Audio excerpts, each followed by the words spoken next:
17 or 18 people dying here from 1950 through 1970. I was just taking photos of the courthouse, then the sheriff took me to jail. I was in Lipscomb County, Texas, exploring 4 towns that shouldn't exist. Lipscomb is the county seat, population 66. In a place with very little crime, and tourists about as rare as cicadas, the sheriff had time to give me an impromptu tour of the condemned jail and neoclassical courthouse. Each one of these cells housed 8 people. 6 people. 6 people? Yep. Wow. You got like that 16 years, Lord Petty, 20 May. Yeah. Was here. Huh. Wonder what she did to you at 16 years there. I don't know. And this was my bunk. Offense DWI. Yep. It's gotta be cold in the winter and hot in the summer. Yep, it is. Wow. Then we went to the courthouse, where he pointed out the bullet hole in the front door. A little Texas reminder that even the glass has seen some things. You don't know when that was from?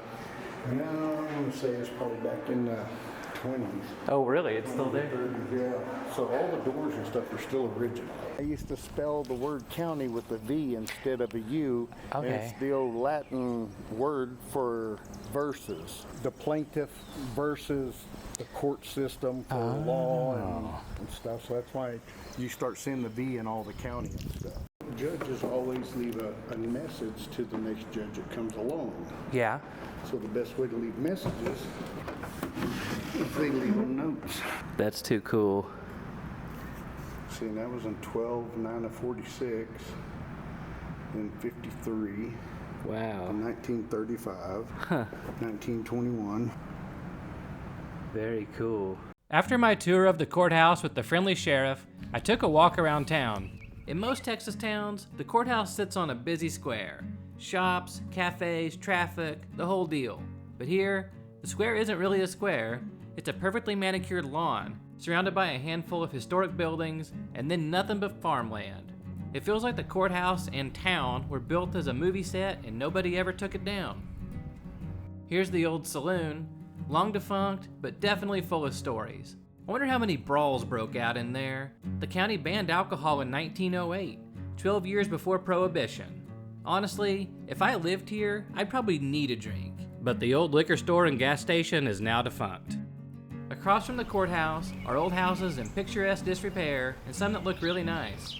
You could walk to work if you worked in the courthouse and lived here. Although, to be fair, you can walk to the courthouse from anywhere in town. Lipscomb even had a school at one time, but with so few kids, it eventually closed. So why is this town the county seat? And why do you say it shouldn't exist? You're probably asking right about now. Well, let's go back 145 years for a quick history lesson. Get out your notebooks, you'll be quizzed on this later. The school in town may be closed, but you still gotta learn. Back in 1886, railroad tycoons planned to build a new line through what is now Oklahoma, connecting the cattle markets of Kansas and Texas. Lipscomb was founded in anticipation, but the railroad ended up 15 miles south in Higgins. That decision changed everything. Higgins grew, Lipscomb didn't. As a consolation, it does have the courthouse. Speaking of Higgins, I actually started my morning there, and it's a surprisingly photogenic place too. I arrived right at sunrise, and mornings in West Texas, they don't get much better than this. Although I did have to deal with morning rush hour and all the traffic when I arrived into town. Like Lipscomb, Higgins looks a bit like a museum exhibit, especially the graveyard of classic cars just off the main road. We really don't make cars like we used to. Downtown, I noticed several damaged buildings. Later, the sheriff told me they were hit by the 1947 tornado, one of the most violent and deadly tornadoes on record. 51 people died in Higgins that day, and another 100 up the road in Woodward. Luckily, my grandparents weren't among those fatalities in Woodward, or I wouldn't be here, and you wouldn't be watching this video. In the Baptist church, there's a plaque honoring those who died in the storm. A whole generation of families changed in one night, and the town still bears the scars from that tornado all the way back in 1947. These days, when you hear about Texas in the news, you hear about booming cities. Austin, San Antonio, Dallas, Houston, places overflowing with newcomers and jobs. That boom did not make it out here. In Higgins, Residential streets are still unpaved, and you can buy a house for $100,000. Life is slow here, these towns are shrinking, but at least you can still get a beer. From Higgins, I drove through treeless plains and the forested Wolf Creek Valley until I arrived in Follett, population 373. Most towns don't know their exact birthday, but Follett does, and it has one of the strangest origin stories in the Texas Panhandle. Originally, everyone lived north of here in Ivanhoe, Oklahoma. Then, they moved the entire town south to a place creatively named South Ivanhoe, right on the Oklahoma-Texas border. Then, in 1917, the railroad surveyors showed up and went 6 miles south into Texas. Suddenly, it was crystal clear.